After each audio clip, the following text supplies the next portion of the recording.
Creía que su pasado estaba enterrado, convencido de que el uniforme de servicio, las misiones y el sufrimiento habían concluido. Sin embargo, una madrugada, el soldado de 62 años recibió un sobre anónimo que contenía únicamente la fotografía de un compañero canino que presumía desaparecido para siempre. Una década. Ese era el lapso de tiempo desde que Tomás había visto por última vez a su leal compañero K9. Y actualmente, la imagen mostraba al perro lloroso, atado, pero vivo.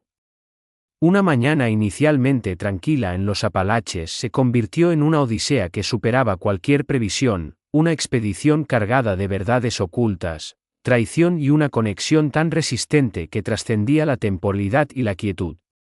Esta narración va más allá del mero rescate, ahonda en la absolución, la fidelidad y un afecto entre un humano y un canino que resistió la disminución. Era una mañana caracterizada por una quietud que parecía más sustancial que la taza de café que Tomás Rivas sostenía. Una corriente de aire de los montes de Toledo se filtraba por un cristal roto, perturbando suavemente las viejas condecoraciones militares expuestas en la pared. Cada medalla representaba menos un símbolo de honor y más una marca de heridas pasadas. A los 62 años, Tomás había dejado de esperar lo inesperado. Su fe residía en patrones establecidos, el aislamiento y las presencias espectrales que cohabitaban con él en su vetusta vivienda enclavada en las sierras castellanas. Entonces, llegó la misiva. No llevaba remitente, ni franqueo, solo su nombre escrito con mano temblorosa, como si la propia tinta se estremeciera bajo el peso de su mensaje. Dentro había una fotografía, descolorida por el tiempo y marcada por arañazos, pero el semblante representado era innegablemente familiar. Los ojos del canino parecían envejecidos, hundidos, y transmitían una emoción que Tomás no había presenciado en 10 años, reconocimiento, sufrimiento y un atisbo de expectación. La imagen mostraba al perro atado en un patio, con las costillas marcadas, su postura derrotada. Adherida al reverso había una única frase: «Está vivo. Te necesita». Tomás permaneció inmóvil al principio, con la respiración contenida a media inspiración. Aquel canino había sido declarado fallecido en una explosión, no categorizado como desaparecido, ni reubicado, sino muerto. Lo había llorado como a un hermano, soportando la culpabilidad de su propia supervivencia como una carga diaria e implacable. Sin embargo, aquí yacía la improbable evidencia de que, de alguna manera, el pasado no solo había perdurado, sino que también había estado anticipando su regreso. El café se enfrió, la quietud se hizo añicos y Tomás se levantó como atraído por una fuerza invisible. Cogió la vieja bolsa de lona, que aún contenía objetos de una última misión tácita, y en ella metió ropa, una linterna, su navaja y la fotografía. Sus manos se demoraron sobre el collar deshilachado que había colgado junto a la entrada, intacto durante todos los años transcurridos. Nunca lo había desechado. Y ahora, en este momento, lo sujetó a la trabilla de su cinturón como si fuera una medalla de distinción. Ignoraba el destino indicado por la dirección en el reverso de la fotografía, pero procedió sin detenerse. El viaje que tenía por delante, al igual que la carta, no ofrecía aclaraciones, solo preguntas, una creciente inquietud y una tempestad emocional que se intensificaba con cada kilómetro recorrido. ¿Qué tipo de existencia había soportado el perro todos estos años? ¿Quién era el remitente del mensaje? ¿Y por qué razón, ahora? Mientras Tomás sacaba su vehículo de la entrada y se adentraba en la serpenteante carretera hacia el este, se produjo una transformación en su interior. La estoica fachada que había mantenido durante años desarrolló una ligera fisura. No por miedo, sino porque la perspectiva del reencuentro infligía un dolor más profundo que la propia pérdida, pues la esperanza, después de un lapso de 10 años, no es algo amable. Es una cuchilla afilada, y él estaba a punto de seguir su filo directamente hacia lo desconocido. Cuanto más se adentraba Tomás en la Mancha, más parecía el entorno circundante renunciar a su control sobre el tiempo. La cobertura móvil desapareció tan abruptamente como un cobarde en una pelea, los sistemas GPS dejaron de funcionar y el paisaje comenzó a evocar la atmósfera de una advertencia en lugar de una invitación. La dirección toscamente dibujada en el reverso de la fotografía lo guió hacia un asentamiento ausente en la mayoría de los mapas, como si hubiera eludido las garras de la historia y se hubiera asentado en algún lugar entre la desconfianza y la miseria. El letrero declaraba: "Bienvenido a Cumbres Altas". Población: ¿quién pregunta? La pintura se desconchaba de las contraventanas. La gasolinera parecía abandonada, pero conservaba el aroma a aceite y remordimiento. Entró en una diminuta venta, el tipo de establecimiento donde las conversaciones cesan cuando la campanilla sobre la entrada suena, y de hecho, resonó como la descarga de un arma de fuego. Tomás tomó asiento en la barra y pidió café solo, sin azúcar, sin leche, reflejando la crudeza de su vida pasada. Desdobló la fotografía, colocándola junto al salero. ¿Conoce este lugar?, inquirió la ventera, una mujer de pelo canoso cuyos ojos contenían más narrativas que el propio pueblo. Su mano dio un respingo antes de alcanzar la cafetera. No respondió de inmediato, simplemente sirvió, luego se inclinó más cerca, con voz apagada y ademanes bruscos. Ese es el cortijo de Darío Velasco, o lo que queda de él. Miró a su alrededor como si las propias sombras pudieran delatarla. Un exlegionario, ha estado aislado en las afueras desde que regresó, cambiado. La gente cuenta que se oyen ruidos extraños por la noche. Lechuzas ululando, lamentos. Tomás no se inmutó. ¿Dónde? Ella vaciló, luego le pasó una servilleta con indicaciones garabateadas en una esquina. Esto no lo obtuvo de mí, susurró, antes de desaparecer en la cocina como para desprenderse de una verdad que no estaba dispuesta a soportar. De vuelta en su furgoneta, Tomás recorrió un camino serpenteante que se estrechaba hasta convertirse en una pista de grava, para finalmente ser poco más que un sendero. El bosque invadía ambos lados, espeso e indómito, como si la propia naturaleza hubiera intentado borrar el camino. Con cada curva, su ansiedad se intensificaba.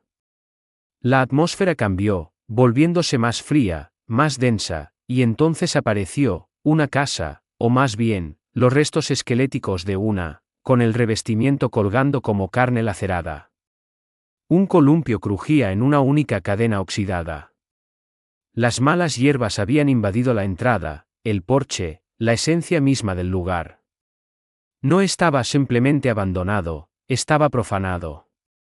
Salió del vehículo lentamente, con el corazón latiendo como tambores de guerra en su pecho.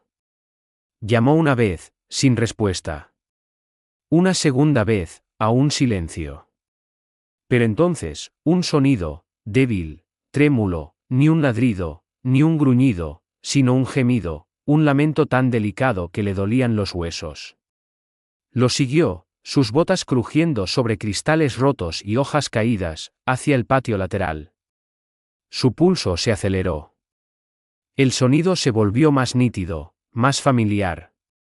Dobló la esquina y se quedó inmóvil. No había estado preparado para la visión que se encontró. Ningún grado de compostura férrea, condicionamiento militar o noches solitarias podrían haber fortalecido a Tomás para este encuentro.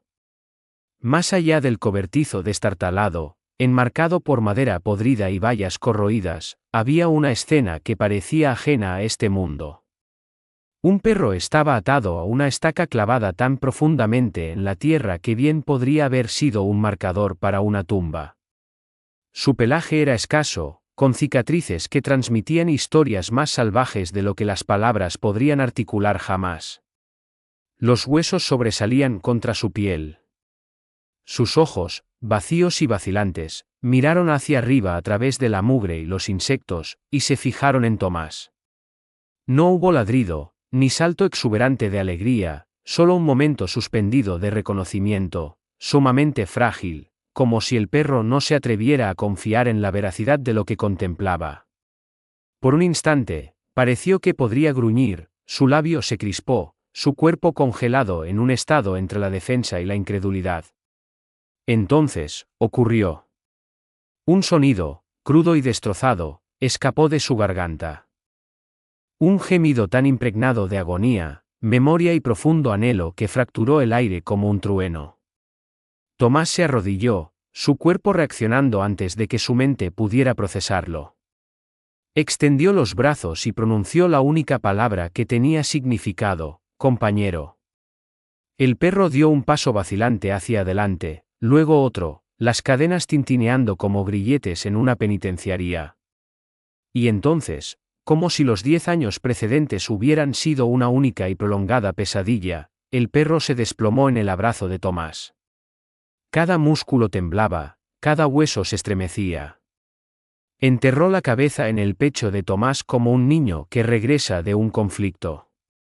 Y Tomás, este hombre curtido en batallas que no había llorado en años, lo sostuvo con ambos brazos, renunciando a cada barrera emocional que alguna vez había construido.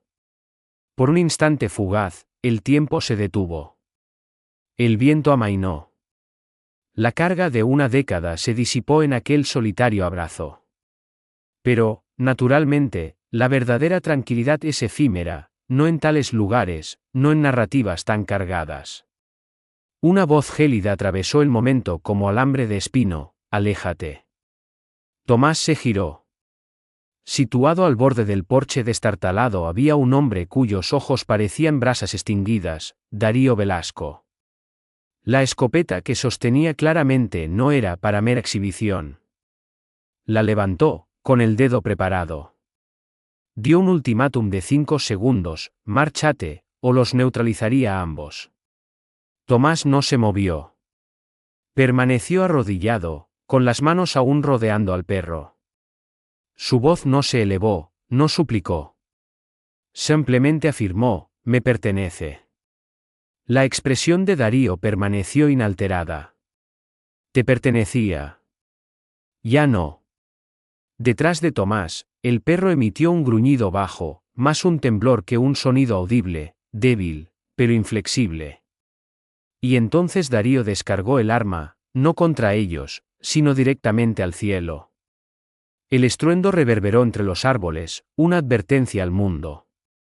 Tomás no esperó un disparo posterior. Desató la cadena con un movimiento rápido, recogió al perro en sus brazos a pesar de su peso y huyó. Corrió a través de la densa maleza, a través del enredo de raíces, espinas y recuerdos. Corrió no por miedo, sino porque esta vez, no abandonaría a su compañero. Y detrás de él, el aire bullía con el sonido del grito de Darío, más angustiado que enfurecido, más destrozado que amenazante. Algo se estaba desmoronando. Pero Tomás no podía permitirse mirar atrás. Tenía un único objetivo ahora: sacar al perro con vida. Tomás no cesó su huida, ni por las raíces que lo enredaban, ni por las ramas que le arañaban los brazos, ni siquiera por los agudos dolores que le recorrían las rodillas como descargas eléctricas con cada tropiezo sobre el terreno irregular. Apretó al perro contra su pecho, como un hombre que soporta una carga mayor que un simple animal. Llevaba consigo el tiempo, el remordimiento y una segunda oportunidad que había creído perdida para siempre. Los árboles los envolvieron, sus ramas proyectando sombras como dedos aferrándose a su paso. El grito de Darío Velasco resonó detrás, sonando feral, desintegrándose, no el grito de un hombre enfadado, sino de uno completamente destrozado. Corrieron hasta que las piernas de Tomás cedieron y los gemidos del perro se hicieron más fuertes con cada respiración.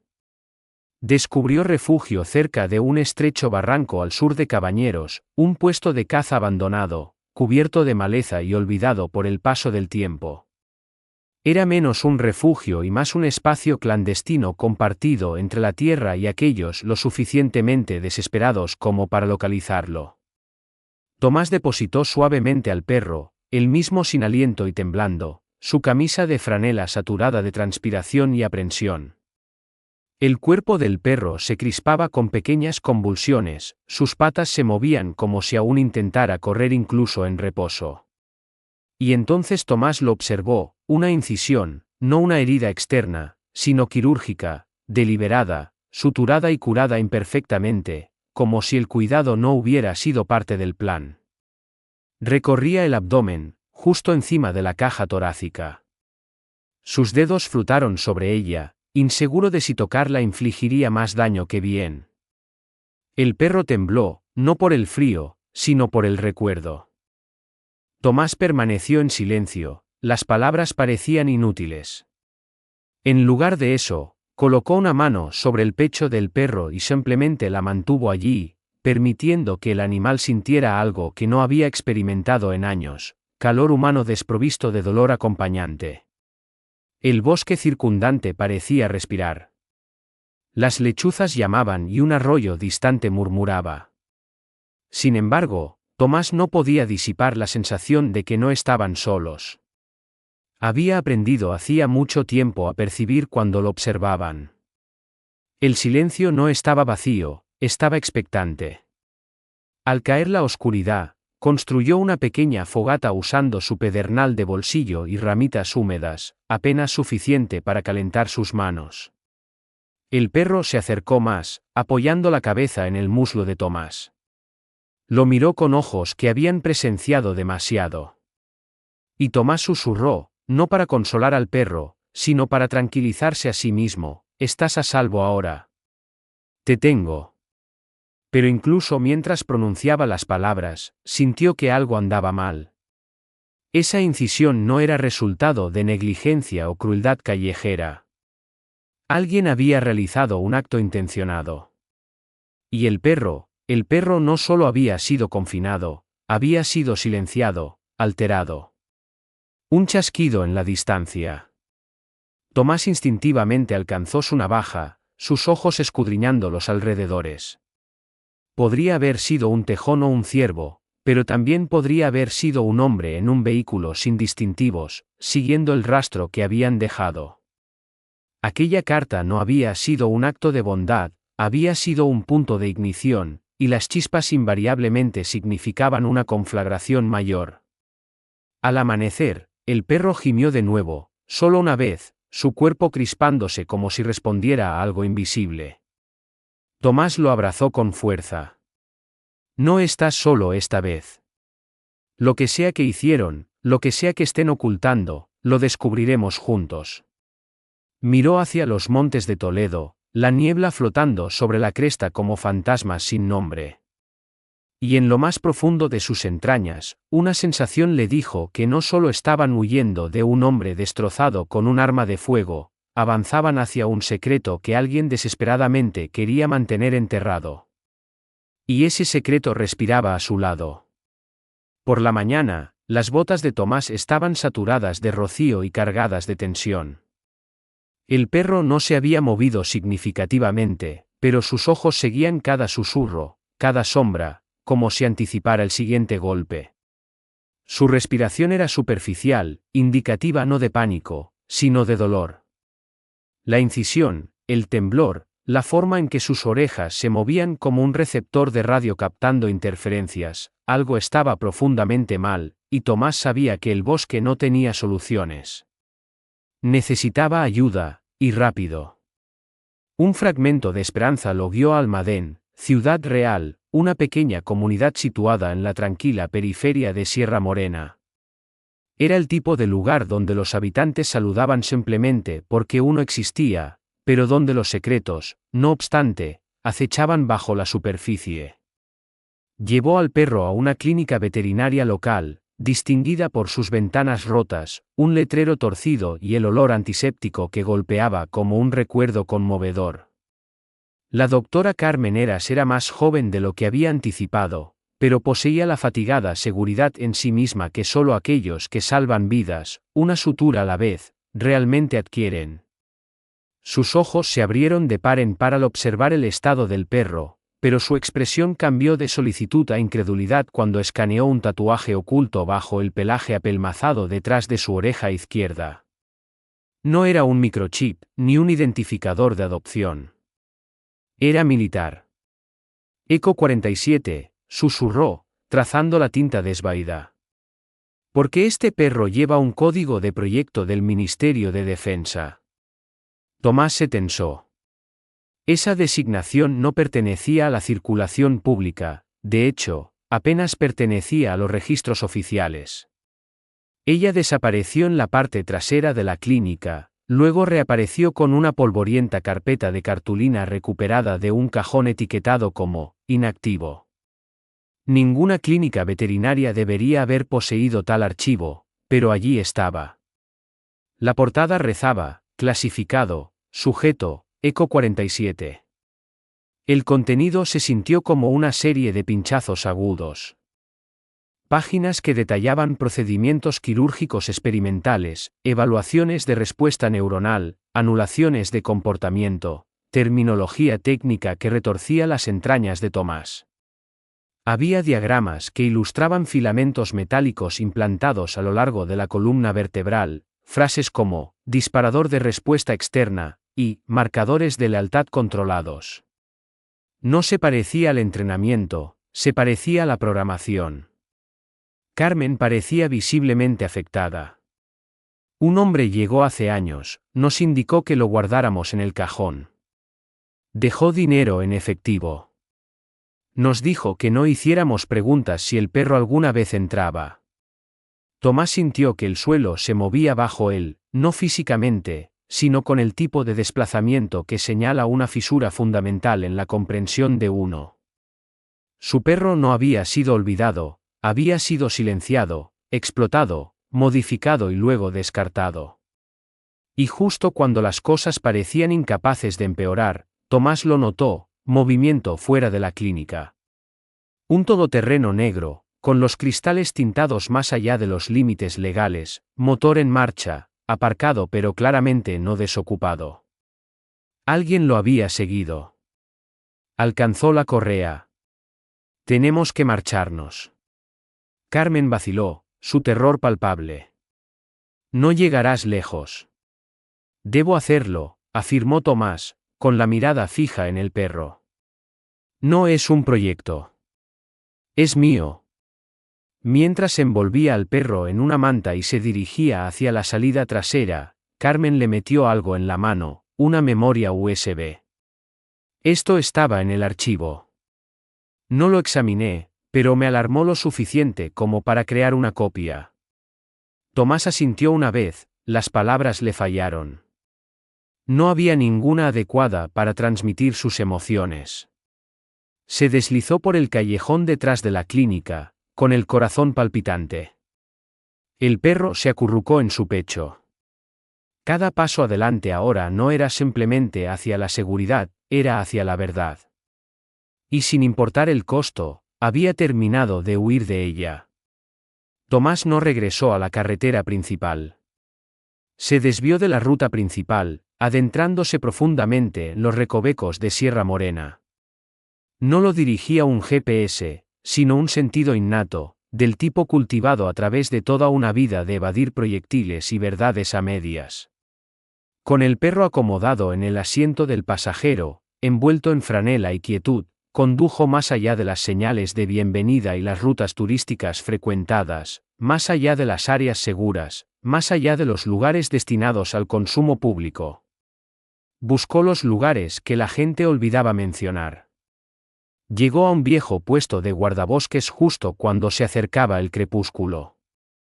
Medio sumergido en la ladera, su techo parecía no haber sido atendido por un equipo de reparación desde la época de la transición. Sin embargo, Tomás recordaba vagamente este lugar, una breve parada durante alguna operación de entrenamiento años atrás, mucho antes de toda esta agitación. La puerta gimió al abrirse con un fuerte empujón. Dentro, el polvo cubría todo como una capa de nieve en un campo de batalla, pero ofrecía refugio, refugio con una cerradura que funcionaba. Colocó suavemente al perro en un rincón sobre una vieja lona. Los gemidos eran más suaves ahora, aunque los temblores en sus patas persistían. Tomás limpió su costado con un paño húmedo, retirando sangre seca y barro. Y allí estaba de nuevo, esa incisión. Pero ahora observó algo más, cicatrices débiles y circulares dispuestas en un patrón a lo largo de la columna vertebral, como si algo hubiera estado adherido y posteriormente retirado. Y entonces el perro se crispó, no una crispación típica. Sus patas se sacudieron, sus ojos se abrieron de par en par y emitió un aullido que no sonaba ni a dolor ni a miedo. Sonaba como un recuerdo rompiendo la superficie. Tomás se arrodilló a su lado, una mano en el cuello del perro. «¿Estás bien? ¿Estás conmigo?» Pero el perro no se calmó. Miraba al vacío, su cuerpo convulsionando ligeramente, como si un eco reverberara en su mente, inaudible para cualquier otro. Tomás se levantó. Necesitaba explicaciones. Registró la cabaña. En la habitación trasera, bajo una tabla suelta del suelo, descubrió algo que no debería haber existido, una caja militar, cerrada, aunque las cerraduras viejas suponían poco desafío para un hombre que había pasado la mitad de su existencia franqueando barreras más formidables. Dentro había archivos, fotografías, unidades de datos y una carta. Una fotografía en particular lo detuvo en seco, su perro, amordazado y sujeto a una camilla de acero, cables extendiéndose desde su cuello por su espina dorsal hasta máquinas etiquetadas con símbolos que ni siquiera podía descifrar. En la imagen, un hombre con bata de laboratorio estaba a su lado, con el rostro oscurecido, pero su postura, brazos cruzados como un hombre orgulloso de un plano peligroso, era inconfundible. La carta era aún más inquietante, manuscrita y desesperada: «Hemos ido demasiado lejos.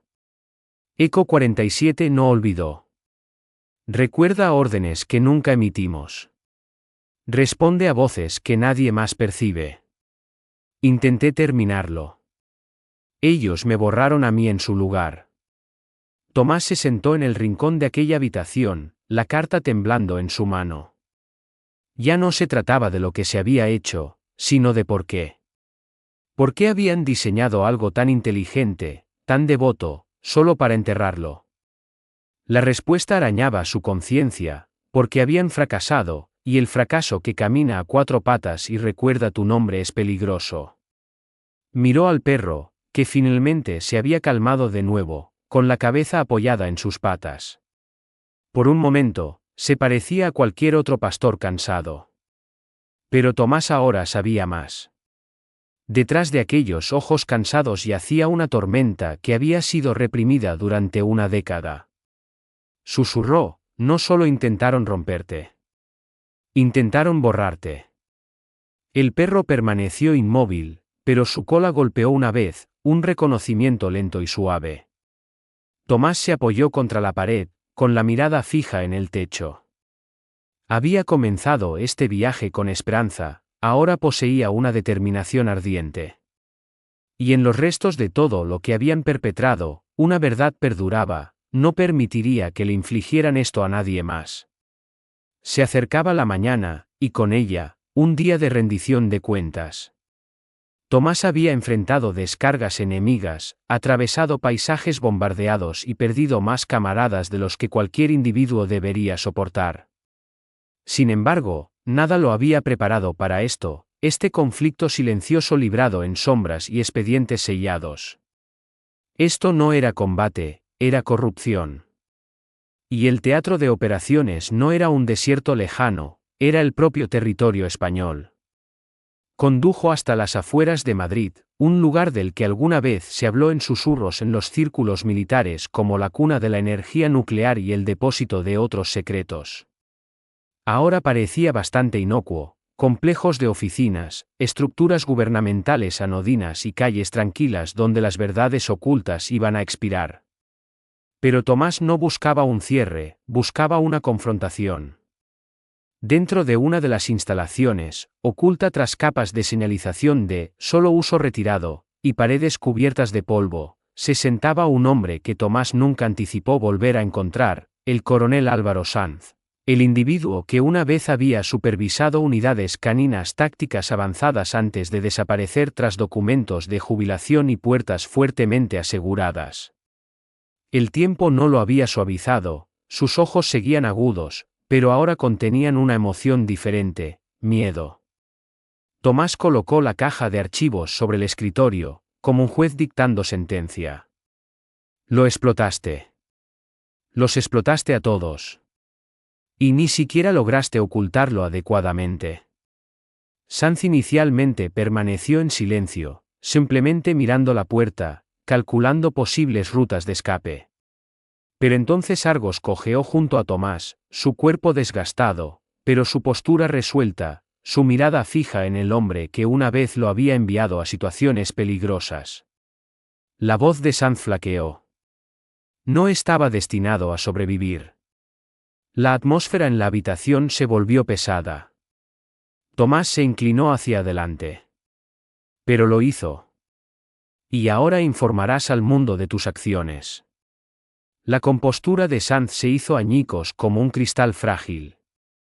Propuso la solución del cobarde, un trato.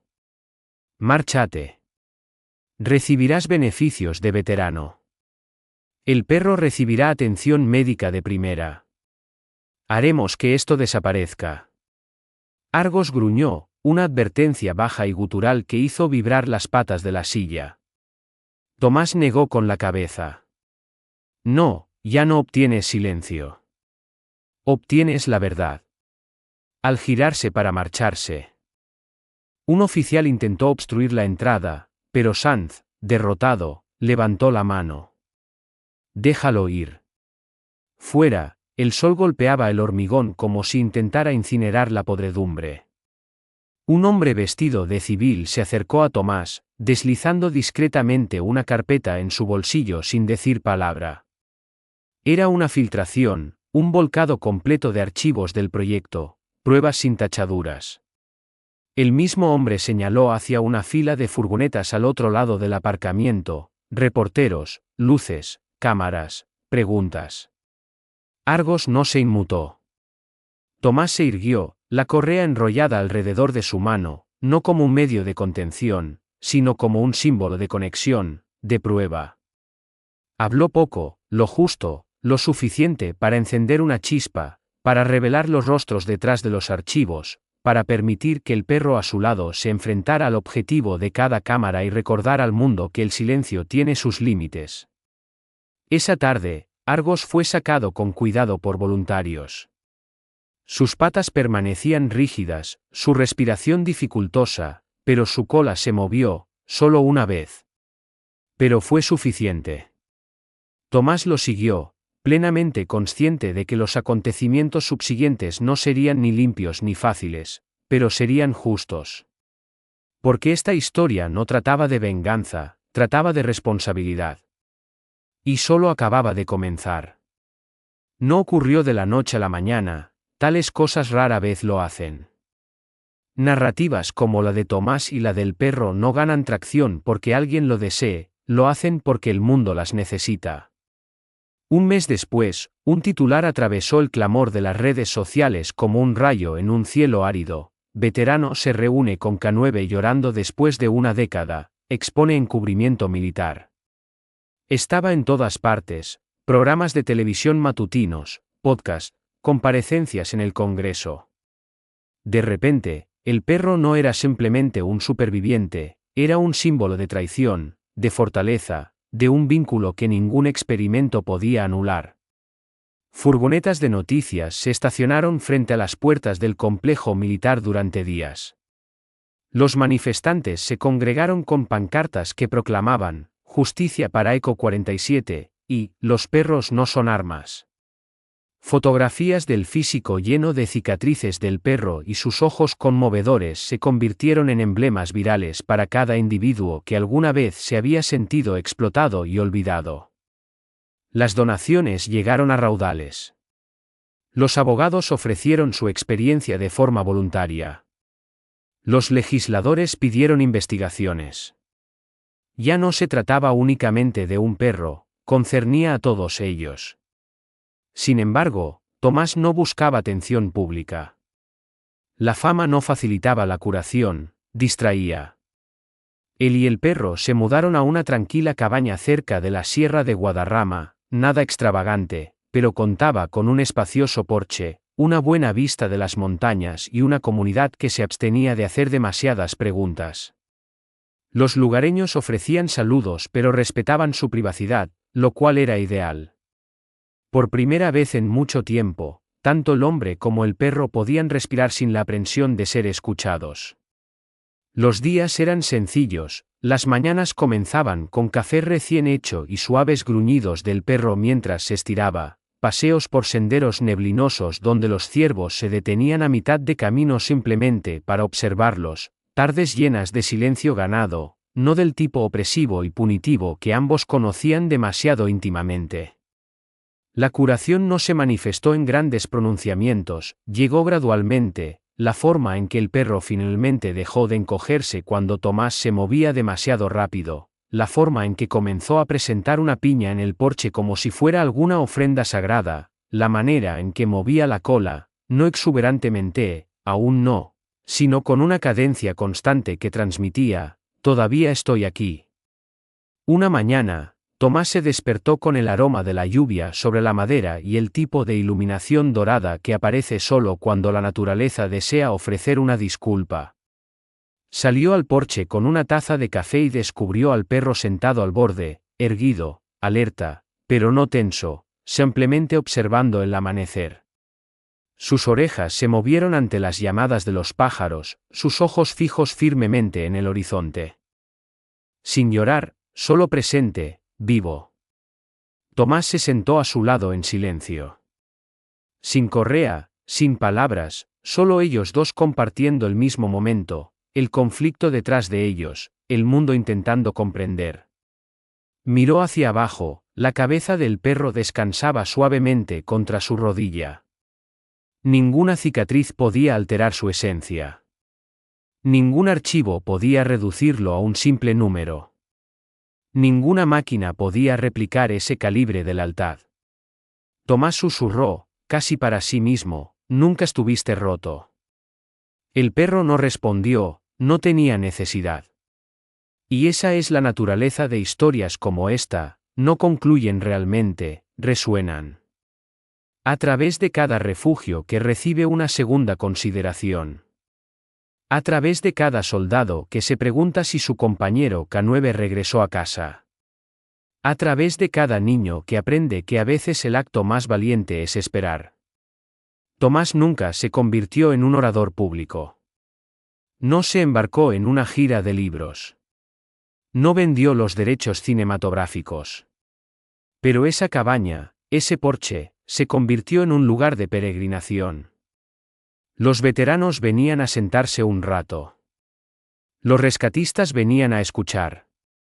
Y a veces, solo a veces, los perros se acercaban y se sentaban junto al porche como si pertenecieran allí. Y Tomás siempre hacía espacio, porque una vez que has atravesado el fuego con alguien incapaz de hablar, aprendes a escuchar más atentamente cada aliento, cada silencio, cada historia que espera ser contada.